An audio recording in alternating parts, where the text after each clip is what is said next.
Hey guys, welcome back to my channel. My name is Chad. Today we're talking about incognito mode. Incognito mode isn't just for, that.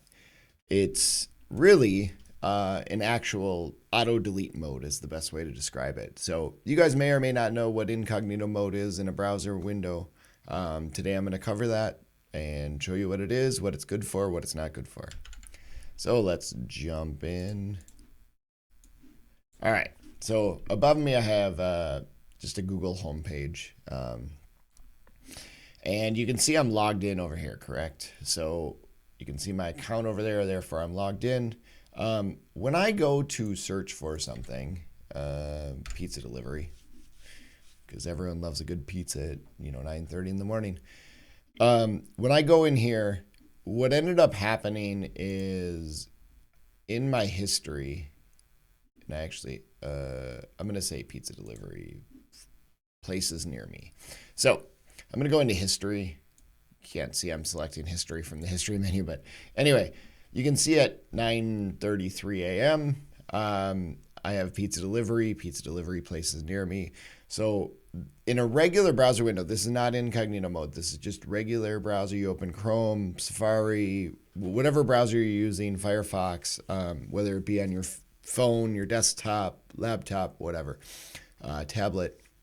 It's all kind of the same. So your browser has a default setting in which everything is kind of remembered for you to make browsing a little faster in the end. So, however, let's go to new incognito mode. And now I'm going to search for something, best sandwiches. So I search for best sandwiches, and if I go over here again, you can see that I actually don't have a history menu. The reason being is as soon as I close this, the history for my incognito mode session, so while incognito mode is open, it remembers what I've done within incognito mode. But as soon as I close it, everything I did within it's gone. So I'm going to refresh this page, and you can see that in my history, I have no additional information. There is no best sandwiches entry for my history here. So incognito mode is really all about that. It's to open a temporary browser session that when you close it, everything you did within it disappears. So let's go back to my slides real quick. And so just like I said, incognito mode does auto delete your history. It also clears cookies. I didn't show you that, but in incognito mode, had I gone to Google, I would not have been signed in because it's like I'm starting from scratch or from a fresh browser start. So when I sign in incognito mode and then close out of it, I automatically get signed out of that website or application within my browser. The other thing it does is delete items in cache. So if you view web pages, so cache is just temporary storage of data for like images. And so it'll download an image. The idea is when you go back to a page, it won't have to re-download the image. It makes your browsing a little faster. So those are things incognito mode does do. What it does not do, it does not hide your web requests. You are no safer browsing in incognito mode than you are in any regular window. And in fact, because you can't run extensions, a lot of times you can't run certain VPNs.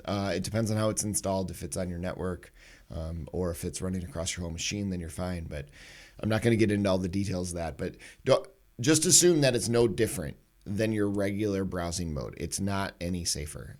So therefore, it wouldn't prevent any viruses if you visit pages that download stuff and put something on your machine. It doesn't prevent any of that. And therefore, it doesn't make browsing any safer. All it really does is auto deletes your history when you close the window. So why would you ever use incognito mode? Well, there's a few examples, and when I use it the most is if I need to borrow somebody's device. Let's say my phone died and I need to borrow somebody's device and check my bank account. I'm going to grab their device, and the first thing I'm going to do is open a browser and then go to the menu and go new incognito mode. So that way when I log in and do whatever I do and close incognito mode, that person, when they get back their phone, has no idea I even used it because all of the history of what I did is gone. which is really handy. So then another thing is whenever I send out links to friends or family, so whether it be directions or a link to a baseball schedule, what I do is I first copy the link before I'm going to paste it into like a text message or something like that. And I open a new incognito mode and paste it in incognito mode. The reason I do it is that verifies to me that if somebody is not logged into something, this is what they should see on their end. And so it's a really good use case of testing it out to make sure that somebody's actually going to receive what you saw before sending that link. Because sometimes we send links and we're logged into a website. Well, sometimes that particular page or the content on the page is driven strictly by your logging in or your session or your account on that system. And so therefore you only have access within that. All right. And then last, you guys, this is probably less common nowadays, but I know back in the early days, people would, whenever something didn't work on in a browser, people would say, hey, can you clear your history and clear your cookies? You just don't need to do that. All you need to do is open an incognito mode window. It is the same as starting with a brand new fresh browser every time. So that's really the point of incognito mode. If you guys like this, please like and subscribe, and thanks for visiting, and I hope to see you guys again. Take care.